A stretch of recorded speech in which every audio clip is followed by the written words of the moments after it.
감사합니다. 애녹성가대 찬양이 오늘 온라인으로 예배드리는 우리 모든 성도님들에게 큰 은혜가 된 줄로 믿습니다. 현재 코로나19 델타 변이 바이러스의 그 확산세로 거리두기가 강화됐고 예배는 전면 온라인으로 전환된 상태입니다. 그럼에도 불구하고 그 확산세가 꺾이지 않는 그런 뉴스를 듣게 됩니다. 이런 어려운 때에 바이러스로부터 자신을 지키고 더 나아가서 예배가 속히 회복될 수 있도록 기도하는 성도들 되시기를 먼저는 주님의 이름으로 부탁함을 드리겠습니다. 오늘 사위하신 목사님께서 읽어주신 요한계시록 7장 9절에서 14절 말씀으로 새 예루살렘 성으로 나가는 길, 새 예루살렘 성으로 나가는 길, 그 두 번째로 큰 환난에서 승리. 지난달에는 회개라는 작은 소제목으로 말씀드렸는데 오늘은 큰 환난에서 승리라는 제목으로 잠시 말씀의 은혜를 나누고자 합니다. 제가 작년에도 말씀을 드린 적이 있었는데 휘선 박윤식 목사님께서는 2013년도 2월 24일 날 주일 2부 예배 때 왜 청량했는가라는 제목으로 말씀을 하셨습니다. 환란이 끝난 다음에 에스겔 성전이 열린다. 환란이 끝난 다음에 에스겔 성전이 열린다는 말씀을 하셨습니다. 그렇다면 이 환란은 무엇이고 또 이런 환란을 당할 때 우리는 어떻게 승리할 수 있는가? 환란에서 승리하는 방법은 무엇인가 하는 것입니다. 첫 번째 대지로 구약 성경에 기록된 환란들입니다. 구약 성경에 기록된 환란들. 구약 성경에는 언약 백성들이 하나님의 말씀에 불순종한 결과 환란을 당하게 될 것이라는 그런 말씀을 많이 기록을 하고 있습니다. 특별히 대표적으로 신명기 28장 15절에서 57절 말씀, 가나안 땅에 들어가는 이스라엘 백성들에게 순종의 복 이후에 불순종하게 되면 이제 저주가 있게 되는데 그것을 15절에서 57절까지 많은 내용으로 기록을 하고 있다는 것입니다. 구체적으로 보면 신명기 28장 15절에서 46절까지는 말씀에 불순종한 결과에 대해서 무려 14가지의 재앙과 환란이 있을 것을 예언적으로 말씀을 하고 있습니다. 14가지. 그리고 신명기 28장 47절에서 57절까지는 하나님을 섬기지 않은 결과 2가지 환란을 당할 것이다라는 예언적인 말씀이 있고, 신명기 28장 58절에서 68절 말씀을 보게 되면은 하나님을 경외하지 않은 결과, 하나님을 경외하지 않은 결과 당하는 3가지 환란에 대해서 기록을 하고 있습니다. 모두 19가지의 환란이죠. 19가지의 환란과 재앙으로 구분되어 기록되고 있지만 이것을 이렇게 우리가 좀 정리해 보면 기근, 연병, 전쟁에서 패배, 불치병, 포로, 멸망, 결국 멸망이라는 내용으로 이렇게 구분해 볼 수가 있습니다. 그 중에서도 상상을 초월할 수 없는 환란, 상상을 초월할 수 없는 초월한 그런 공포를 겪는 그런 환란이 오게 될 것이다 라는 그런 말씀이 기록되어 있습니다. 가장 흉악한 대적에게 포위되어 고통을 당하고 심지어 자기 자식까지도 잡아먹게 되는 환란이 있게 된다는 것, 이것이 바로 이 예언, 이 재앙에 대한 말씀 가운데 가장 그 흉측한 고통스러운 환란이라고 할 수가 있는 것입니다. 신명기 28장 54절에서 57절 말씀을 보게 되면은 이런 환란을 당할 때 평상시에는 유순해 보이는 아내자였는데 자기 가족을 돌보지 않는다 그랬어요. 심지어 더 나아가 가장 유순한 여인인데 잔인하게 되어서 자신이 낳은 아기까지도 먹게 된다. 성경의 예언적인 말씀이에요. 원로 목사님께서 말씀하신 환란은 이런 환란이었습니다. 이런 환란이 역사적으로 있게 된 다음에 에스겔 성전이 열릴 것이다. 에스겔 성전이 열리는 시기는 역사적으로 이러한 환란이 있은 다음에 열릴 것이다, 이렇게 말씀하신 것입니다. 성경 역사를 보게 되면은 3번에 걸쳐서 이러한 사건, 이러한 역사가 있음을 증거하고 있습니다. 첫째는 북이스라엘 제9대 왕 여호람 때입니다. 아방의 아들이죠. 북이스라엘 9대 왕 여호람. 왕하 6장 28절 말씀 보게 되면은 또 가로되 무슨 일이냐? 여인이 대답하되 이 여인이 내게 이르기를 내 아들을 내라. 우리가 오늘날 먹고 내일은 내 아들을 먹자 하며, 서로 약속을 한 것이죠. 오늘은 내 아들 먹고 내일은 네 아들 먹고 약속을 했는데 어기지 않는 것, 그 약속을 지키지 않는 것이에요. 주전 851년에서 840년까지 무려 10년 동안 아람 군대, 베나닷 왕의 아람 군대가 사마리아 성을 이렇게 포위하면서 그 성내에 심각한 그 기근과 굶주림으로 인해서 자기 자식을 삶아 먹는 지경까지 이르게였다는 말씀이에요. 왕하 6장 29절 우리가 드디어 내 아들을 삶아 먹었더니 이튿날에 내가 이르되 내 아들을 내라 우리가 먹으리라 하나 저가 그 아들을 숨겼나이다. 마음이 바뀐 것이죠. 둘째는 남유다 20대 왕 시드기야 때입니다. 남유다 20대 왕 시드기야. 이 시드기야 때에 되어질 일에 대해서는 예레미야 선지자와 에스겔 선지자가 예언적으로 말씀을 했어요. 예레미야 19장 9절 말씀 보게 되면은 예레미야가 예언하되 그들이 그 대적과 그들의 생명을 찾는 자에게 둘러싸여 곰핍을 당할 때에 내가 그들로 그 아들의 고기, 딸의 고기를 먹게 하고 또 각기 친구의 고기를 먹게 하리라 하셨다 하고, 예레미야가 이제 곧 다가올 이러한 재난에 대해서, 재앙에 대해서, 큰 환난에 대해서 보면서 이렇게 안타깝게 예언적으로 말씀을 했던 것이죠. 에스겔은 포로 생활하면서 에스겔 5장 10절 말씀 그리한즉 너희 중에서 아비가 아들을 먹고 아들이 그 아비를 먹으리라. 자녀만 먹는 것이 아니라 그 아들도 그 연약한 그 아비를 먹는 그러한 그 처참한 일이 있을 것이다. 모두 예언적 말씀이었지만 예레미야가 4장 10절 말씀 볼 때 예레미야는 이 말씀을 다시 말씀함으로 실제로 성취되었음을 증거하고 있습니다. 마지막 세 번째 사건은 주후 70년 로마 디도 장군이 예루살렘 성을 공격할 때입니다. 주후 70년. 이 일에 대해서 예수님께서 이렇게 말씀을 하셨죠. 누가복음 19장 43절 44절 날이 이를지라 내 원수들이 토성을 쌓고 너를 둘러 사면으로 가두고 또 너와 및 그 가운데 있는 내 자식들을 땅에 메어 치며 돌 하나도 도리 위에 남기지 아니하리니는 권고받는 나를 내가 알지 못함을 인함이니라 하시니라. 이 말씀 신약 성경을 보게 되면은 이 로마 침공에 대한 역사가 나타나 있지 않고 예수님이 예언하신 내용만 기록되어 있는 것입니다. 여기에는 또 애를 잡아먹었다는 기록은 나와 있지 않지만 유대 역사가 요세푸스가 썼던 유대 전쟁사 6장을 보게 되면 실제로 애들을 잡아먹었다라는 기록이 기록되어 있는 것입니다. 예수님께서는 이러한 사실을 미리 보시고 누가복음 19장 41절에서 통곡을 하셨다고, 예루살렘을 보시면서 심히 슬퍼하셨다고 기록을 하고 있습니다. 이런 사건들의 의미는 무엇인가?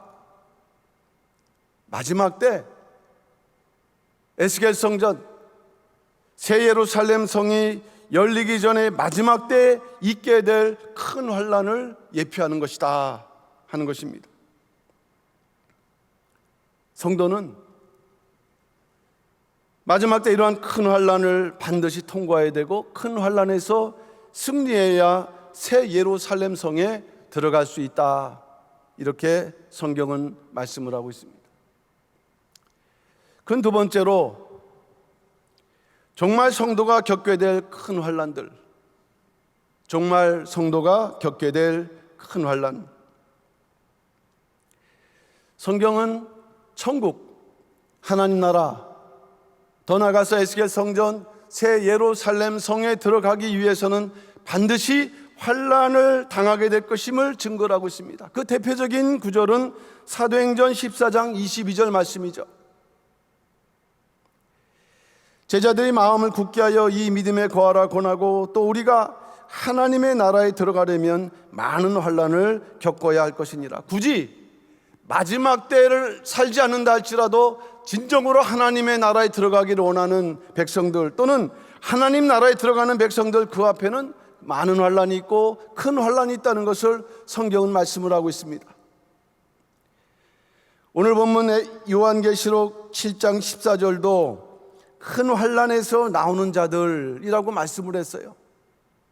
큰 환난에서 나와서 하나님 보좌 앞으로 나가는 자들이 있다는 것을 오늘 본문 요한계시록 7장 14절은 증거를 하고 있습니다. 그렇다면 정말 성도가 겪어야 되는 큰 환난, 성경은 어떻게 기록을 하고 있습니까? 작은 첫 번째로 다니엘 선지자가 예언한 큰 환난이 있습니다. 다니엘 선지자가 예언한 큰 환난. 다니엘서 12장 7절 말씀 보게 되면은 반드시 한때, 두때, 반때를 지나서 성도의 권세가 다 깨어지기까지니 그렇게 되면 이 모든 일이 다 끝나니라 하더라. 이 모든 일이 끝나는 때, 그러나 그 전에 한때, 두때, 반때를 지나는데 그때에 성도의 권세가 다 깨어진다. 성도의 권세가 다 깨어지는 환난이라고 다니엘 선지자는 큰 환난을 말씀을 하고 있습니다. 성도가 사단 마귀의 권세에 놓여서 시험을 당하는 마지막 큰 환난으로 하나님께서 지켜주지 아니하시면 도저히 이길 수 없는 그러한 환난을 말씀을 하고 있습니다. 작은 두 번째로 예수님께서도 말씀하셨는데, 예수님께서 말씀하신 큰 환난이 있습니다. 예수님께서는 아예 큰 환난이라고 말씀을 하셨어요. 마태복음 24장 21절 말씀 볼 때, 이는 그때에 큰 환난이 있겠습니다. 창세로부터 지금까지 이런 환난이 없었고 후에도 없으리라. 우리가 전무후무한 이런 표현을 쓰는데, 예수님께서는 창세부터 이 종말까지 그야말로 전무후무한 환난, 큰 환난이 있을 것이다. 하나님께서 이러한 그 환난의 때를 감해주지 아니하시면 구원받을 자가 없다라고 마태복음 24장 22절은 말씀을 하고 있습니다. 그날들을 감하지 아니할 것이면 모든 육체가 구원을 얻지 못할 것이나. 작은 세 번째는 요한계시록에 예언된 큰 환난들이 있습니다. 요한계시록에 예언된 큰 환난들. 이 요한계시록은 그야말로 다니엘이 예언했던, 또 예수님께서 말씀하셨던 그 마지막 대환난 그 자체에 대한 기록이죠. 모든 종말, 역사의 마지막 종말에 대한 그 기록. 특별히 다니엘 9장 24절에서 27절을 보게 되면은 70일에 종말에 대한 기록을 말씀하고 있는 이 70일의 중에서 마지막 한 일에인 7년 대환란을 확대 기록한 것이 바로 요한계시록 말씀이라고 하겠습니다. 7년 대환란, 마지막 때 나타날 대환란이죠. 전 3년 반과 후 3년 반으로 나눠지는데, 바로 후 3년 반에 이루어지는 환란이 지금 말씀하고자 하는 큰 환란이 되는 것입니다. 전 4년 반도 환란은 환란이지만 교회와 성도들이 환란을 당하면서도 하나님의 복음을 전파할 수 있는 기간이 되기 때문입니다. 그러니까 요한계시록을 보게 되면은 중심 내용이 일곱인, 일곱 나팔, 일곱 대접입니다. 그걸 우리는 본계시라고 그래요.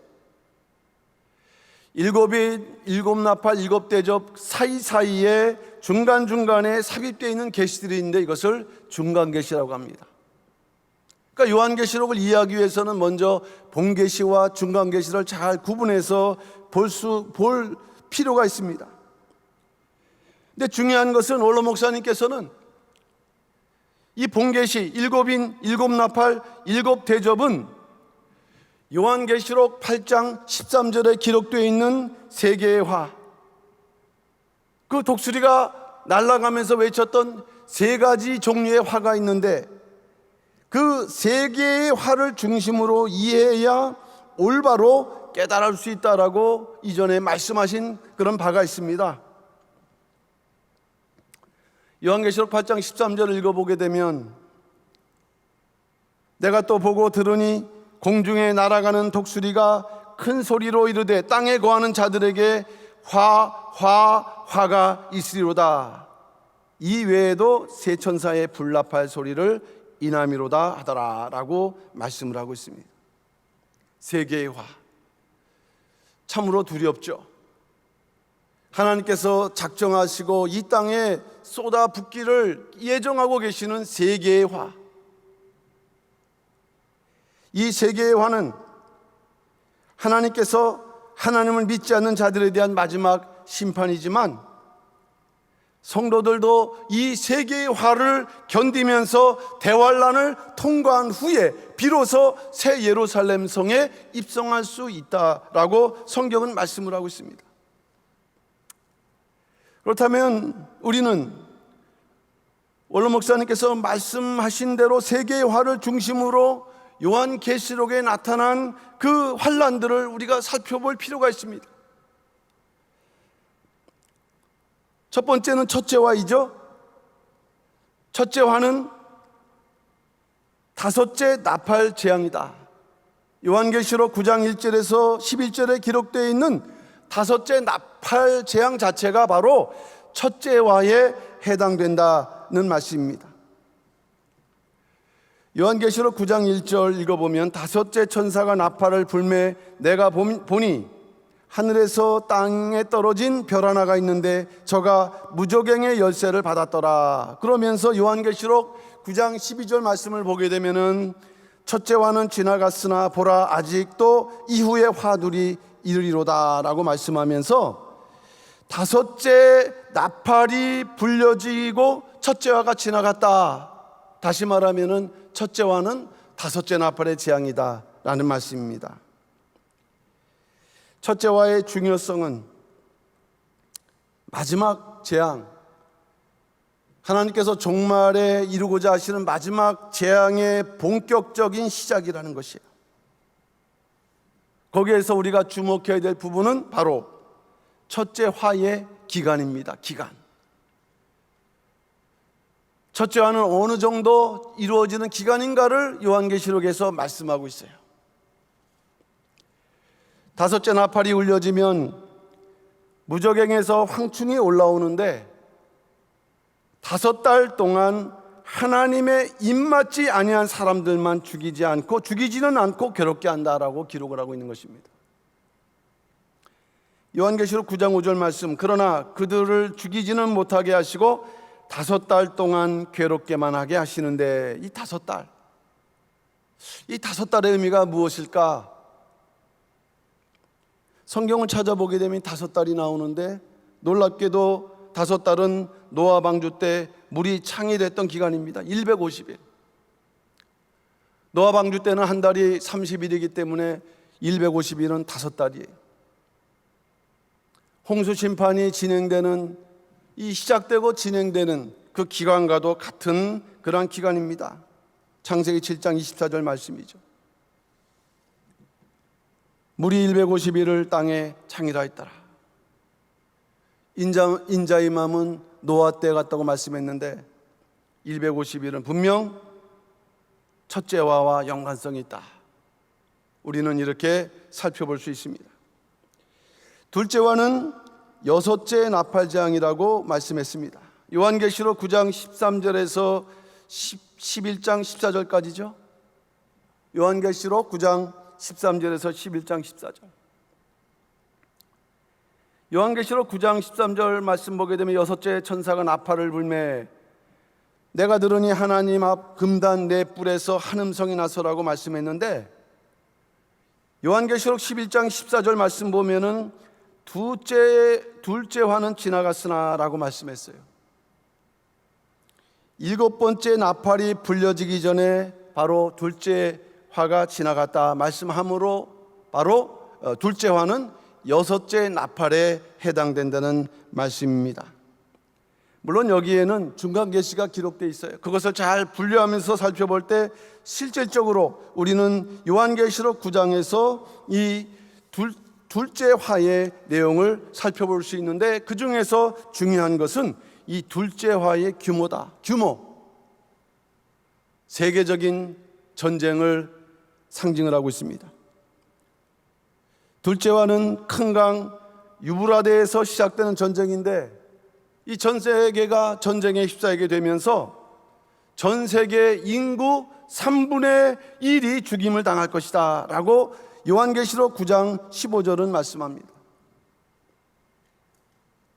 네 천사가 놓였으니 그들은 그 년 월 일시에 이르러 사람 3분의 1을 죽이기로 예비한 자들이로라.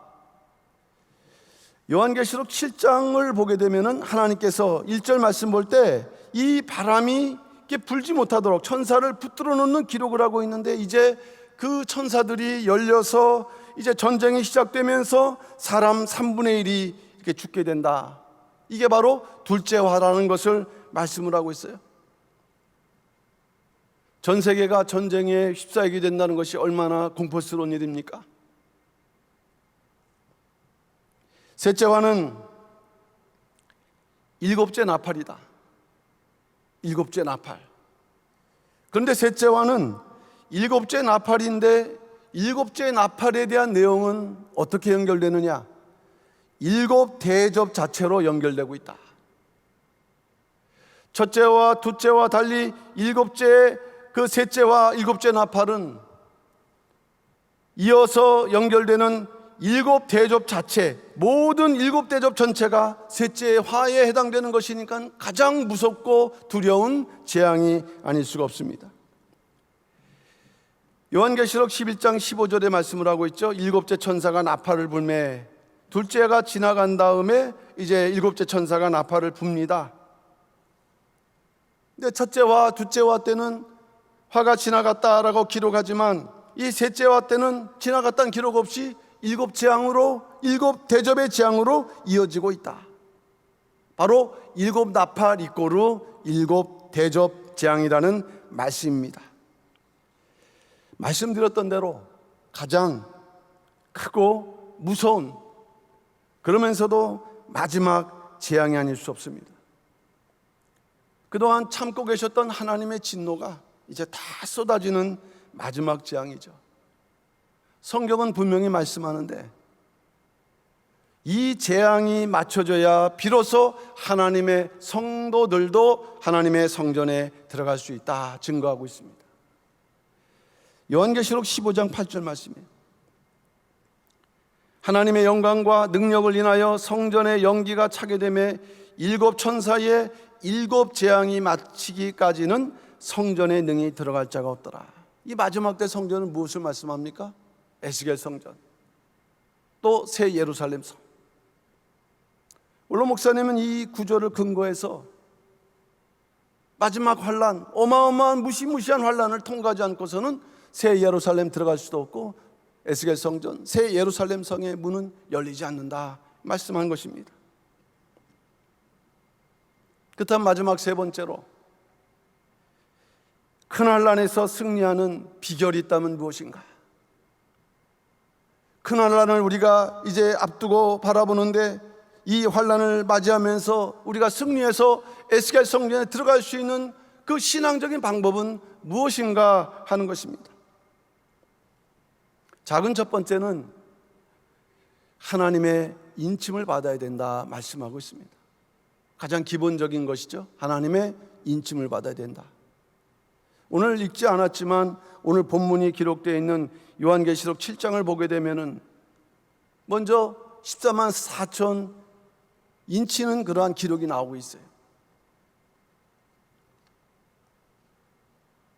요한계시록 9장 4절 말씀 보면 저에게 이르시되 땅에 풀이나 푸른 것이나 각종 수목은 해하지 말고 오직 이마에 하나님의 입맞지 아니한 사람들만 해하라 하시더라 말씀하면서 기준이 무엇이냐? 하나님의 인을 맞았느냐 맞지 않았느냐. 오늘날 코로나 바이러스에서도 백신을 맞고 안 맞고의 그 차이에서 우리가 더 안전함을 확보할 수 있는 것처럼 마지막 때는 어떤 약품도 아니고 물질도 아니고 오직 하나님의 인을 맞았느냐 맞지 않았느냐. 신기하게도 이 황충은 하나님의 인 맞지 않은 사람들만 골라서 해칠 것이다 라고 예언하고 있어요.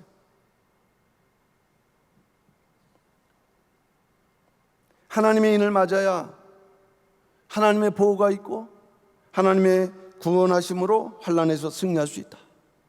그렇다면 이 인을 맞는다는 것은 무엇인가?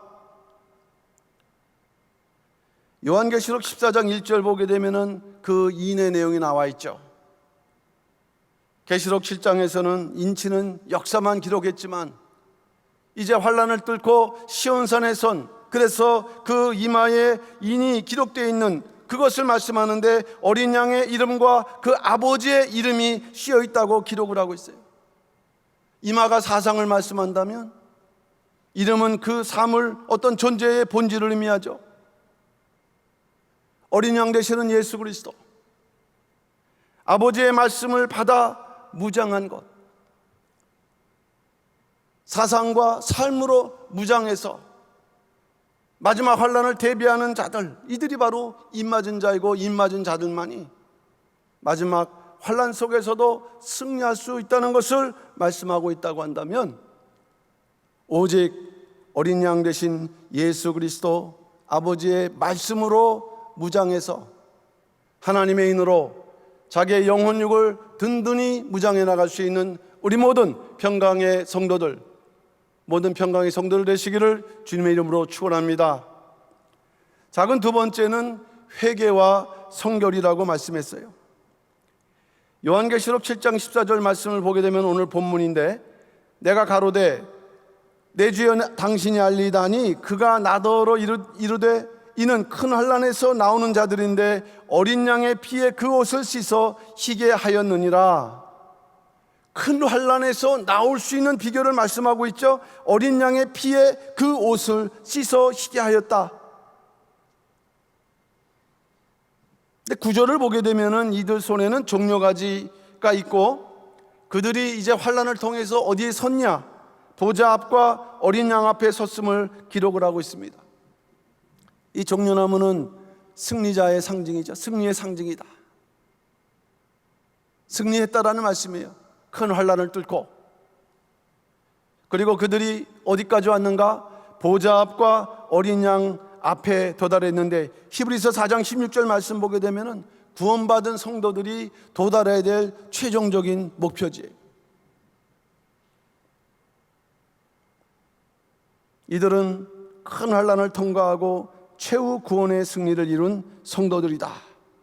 그런데 거기까지 어린 양의 피에 그 옷을 씻어 희게 하였다. 이것은 무엇일까요? 예수 그리스도의 속죄 은총에 따른 회개와 거룩함이다. 그 나라에 갈 때까지 우리가 끝까지 하나님의 말씀을 붙잡을 때 우리의 옷을 끝까지 희게 하시고 거룩함으로 들어가게 하시는 이런 하나님의 역사가 하나님의 인을 받은 성도들에게 허락되어 있다는 것, 얼마나 큰 축복입니까? 요한계시록 22장 14절은 그 두루마기를 빠는 자들은 복이 있으니 말씀했어요. 두루마기를 늘 빠는 삶을 살아야 된다. 요한계시록 16장 15절 보라 내가 도적같이 오리니 누구든지 깨어 자기 옷을 지켜 벌거벗고 다니지 아니하며 자기의 부끄러움을 보이지 아니하는 자가 복이 있도다. 자기 옷을 지키는 자가 되라. 부끄러움을 보이는 자가 되어서는 안 된다. 그러기 위해서 깨어서 있어야 된다 말씀하고 있습니다. 깨어 회개함과 거룩함으로 자기 옷을 지켜 부끄러움을 보이지 않는 이러한 성도들 되시기를 주님의 이름으로 축원합니다. 마지막 세 번째, 작은 세 번째는 인내와 믿음이라고 말씀을 하고 있어요. 인내와 믿음, 가장 중요한 부분일 수도 있습니다. 요한계시록 13장 10절 말씀 보니까 사로잡는 자는 사로잡힐 것이요 칼로 죽이는 자는 자기도 마땅히 칼에 죽으리니 성도들의 인내와 믿음이 여기 있느니라 말씀했어요. 성도들의 인내와 믿음이 여기 있다. 이 후 3년 반 이 큰 환난 때에는 적그리스도가 등장한다는 말씀이에요. 적그리스도 등장해서 권세를 잡아서 성도를 최대한 박해할 것이다. 하나님의 이름을 멸시하고 박해할 것이다. 칼로 죽이는 박해가 있는 때입니다. 그러나 방금 읽은 구절은 그럼에도 악의 무리들도 언젠가는 사로잡히고 칼에 죽는 때가 있다는 소망의 말씀이지만, 그러나 먼저 성도는 적그리스도의 손에 놓여지게 될 것이고 극심한 박해를 당할 때 믿음을 지켜야 되고 끝까지 인내해야 한다는 것을 말씀을 하고 있습니다.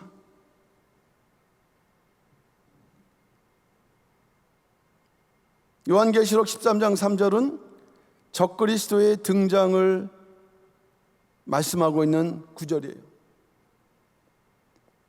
그의 머리 하나가 상하여 죽게 된 것 같더니 그 죽게 되었던 상처가 나음에 온 땅이 이상히 여겨 짐승을 따르고, 온 땅, 이 세상에 많은 사람들이 그를 따르는 그러한 일이 있음을 예언적으로 말씀을 하고 있습니다. 여기서 짐승은 적그리스도죠. 요한계시록 13장 5절 말씀을 볼 때 42달 후 3년 반 동안 권세를 받아서 성도를 박해하고 성도로 하여금 하나님을 부정하게 하고 믿음을 저버리게 하는 그 일을 목표로 이제 성도를 박해할 것이다 하는 말씀입니다. 이러한 종말적인 일이 있을 것임을 이미 다니엘서를 통해서 예언하고 있어요.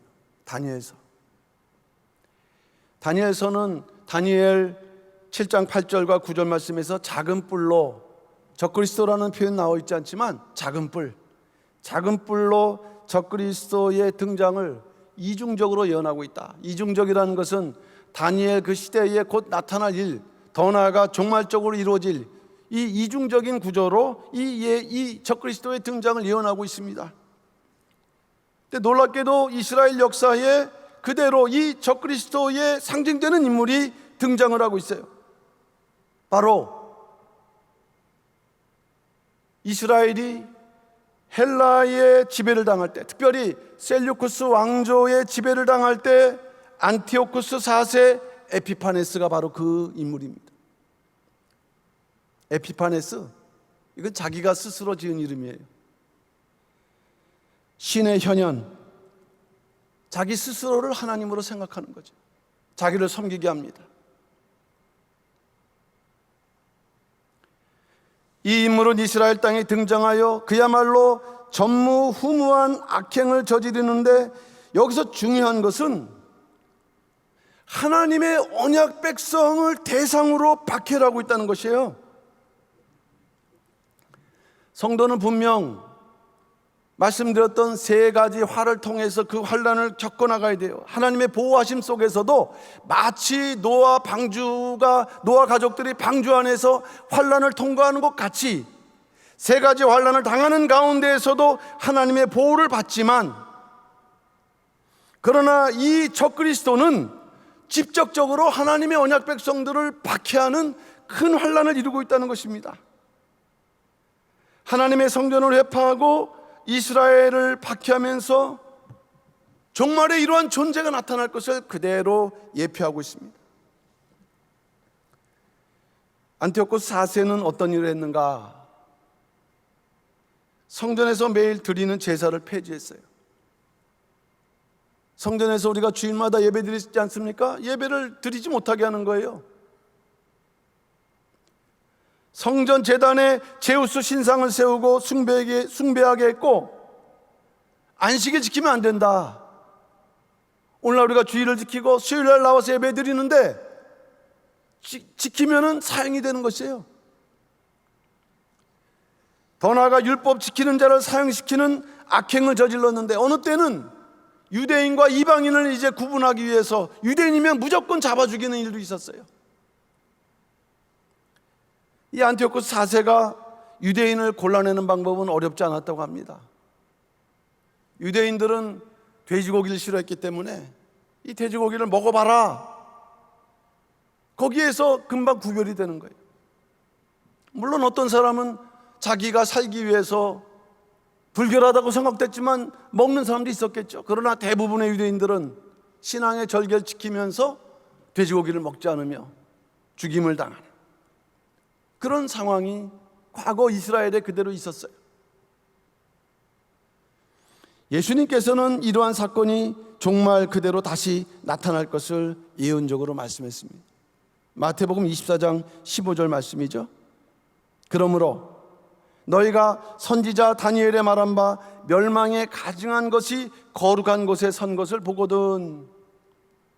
멸망에 가증한 것, 바로 안티오코스 에피파네스 4세가 이 성전에 제우스 신상을 세우고 돼지를 갖다가 거기다가 잡아서 죽이는 그런 아주 불결한 일을 했던 순간부터 그것을 보거든, 정말에 이러한 역사적 사건이 나타나는 것을 보거든 깨달아야 된다라고 말씀을 하고 있습니다.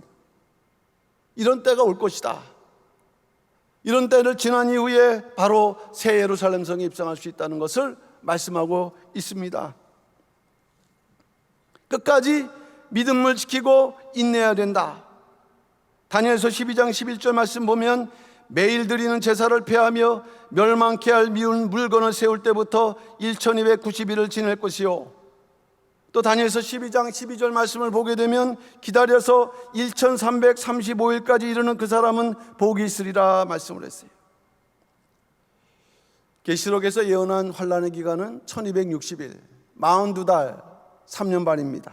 그런데 다니엘은 여기에 1290일, 30일을 더하고 거기에서 45일을 더하는 그 기간까지 기다려야 된다. 지금은 우리가 쉽게 말씀하고 있지만 하루가 천년 같은 그런 때를 맞이할 때 30일을 더 기다리고 45일을 더 기다린다는 것은 보통 일이 아닐 수가 없어요. 중요한 것은 끝까지 인내하고 믿음으로 기다려야 된다. 이것이 바로 새 예루살렘 성의 승리, 환란에서 승리하고 새 예루살렘 성에 들어갈 수 있는 마지막 방법이 되는 것입니다. 끝까지 믿는 자, 끝까지 기다리면서 믿음으로 승리하는 자, 이것을 하나님께서 우리에게 요청하시고 말씀하고 있습니다. 결론적으로 말씀드립니다. 새 예루살렘 성으로 나가는 성도들은 큰 환란이라는 큰 환란이라는 강을 이제 건너야 합니다. 아브라함이 가나안 땅에 들어오기 위해서 유브라데라는 큰 강을 건너야 됐던 것처럼 큰 그 강을 건너야 돼요. 큰 환란이라는 강을 건너야 됩니다. 큰 환란에서 승리하는 길, 하나님의 인침을 받아야 된다고 말씀했습니다. 또한 회개와 성결의 삶을 살아야 된다고 말씀했고, 환난 당시에는 믿음을 지키며 끝까지 인내할 것을 말씀을 했습니다. 마지막 큰 환난에서 승리하는 성도가 되기 위해서 오늘부터 깨어서 자기 자신을 지키고 말씀을 지키고 믿음을 지키고 인내로서 끝까지 어떤 환난이 온다 할지라도 끝까지 믿음으로 인내하면서 승리하시는, 국내 모든 온라인으로 예배드리는 평강제일교회 성도님들, 국내 모든 말씀의 성도님들 다 되시는 축복된 놀라운 역사가 있으시기를 주님의 이름으로 축원합니다. 기도하겠습니다. 사랑의 아버지 하나님, 감사드립니다. 오늘도 수요 족보 기도회로 저희들 모여서 예배 드릴 수 있도록 이렇게 인도하시고 허락하시니 진심으로 감사드립니다. 코로나19 사태가 다시 델타 변이 바이러스로 재확산되는 가운데에서 예배는 전면적으로 비대면 상태로 이르게 되면서 있지만은 온라인으로나마 예배 드릴 수 있도록 허락하시고 또 차츰차츰 이제 하나님께 더 가까이 나아갈 수 있는 믿음의 길을 열으실 줄로 믿사옵나니 아버지 하나님의 우리의 믿음은 약해지지 않고 오히려 더욱더 성전을 향하고 하나님을 향해서 뜨거운 믿음을 가질 수 있는 모든 평강의 성도, 말씀의 성도가 될 수 있도록 역사하시고 인도하여 주시옵소서. 마지막 때 에스겔 성전을 향해 나갈 수 있는 발걸음으로 저희를 인도하셨습니다. 새 예루살렘 성을 나갈 수 있도록 저희들 축복하셨사옵나니 그 환난, 그 들어가기 직전에 어마무시한 환난이 있다는 것을 깨닫고 이 환난을 이길 수 있도록 먼저는 하나님의 인을 치는 일에, 말씀으로 무장하는 일에 더욱더 중심을 다할 수 있도록 허락하시고 자기 자신의 두루마리 회개와 성결로서 지키면서 끝까지 인내하면서 믿음을 지킬 수 있는 우리 모든 평강의 성도를 다 될 수 있도록 역사하시고 주장하여 주셔서 현실의 삶이 어렵고 힘들지만 우리에게는 에스겔 성전 새 예루살렘 성에 들어가는 구속사의 은총과 말씀의 축복이 있사옵나니 그 말씀을 붙들고 끝까지 믿음으로 승리할 수 있는 우리 모든 평강의 성도, 국내 모든 말씀의 성도들 다 될 수 있도록 역사하시고 인도하여 주셔서 모든 것을 믿고 맡겨 부탁드리면서 사랑 많으신 예수 이름 받들어 감사 기도 올려옵나이다. 아멘. 예, 감사합니다.